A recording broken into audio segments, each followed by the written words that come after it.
അച്ഛന് വല്ലാതെ സങ്കടമായി.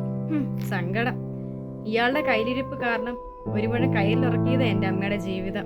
എല്ലാ തെറ്റും മനസ്സിലാക്കി പശ്ചാത്തപിച്ചു വന്നതല്ലേ? പശ്ചാത്താപമോ? അയാൾ ഒരിക്കലും മാറുകയില്ല. ഒറ്റപ്പെട്ട മനുഷ്യനല്ലേ, കൂടെ പോവാൻ മേലായിരുന്നു. നീ എന്തു പറഞ്ഞ ഒഴിവാക്കി? ഒരിക്കലും മനുഷ്യനെ കൊണ്ട് നടക്കുകയില്ലാത്ത കാര്യം ഞാൻ അയാളോട് ചോദിച്ചു. ഇനി അയാൾ ഒരിക്കലും വരുവേല.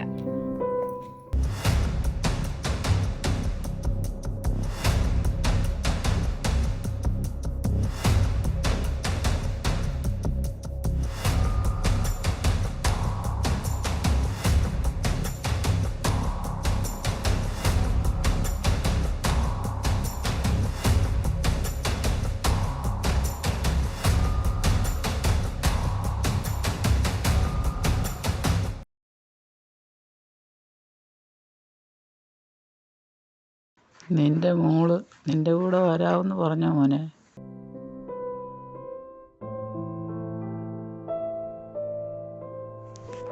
ഇത് കഴിച്ചോ, അപ്പുറത്തെ വീട്ടിൽ നിന്ന് തന്നതാ. അവള് പറയമ്മേ, അമ്മയുടെ ഹൃദയത്തിലാണ് ഞാൻ ഇരിക്കുന്നേ, അമ്മയ്ക്ക് വേണ്ടിയാ. അവളുടെ അമ്മ ഞാൻ കൊന്നേന്നവള് പറയുന്നേ. എനിക്ക് എൻ്റെ മോളെ കിട്ടുകയില്ല അമ്മേ. അമ്മയുടെ ഹൃദയം മൊത്തം ഞാനാ എന്നാ പറയുന്നത്. എൻ്റെ ഹൃദയം കൊണ്ട് കൊടുത്ത നിന്റെ മോള് നിന്റെ കൂടെ വരുമോ മോനെ?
നിങ്ങൾ മൃഗമല്ല.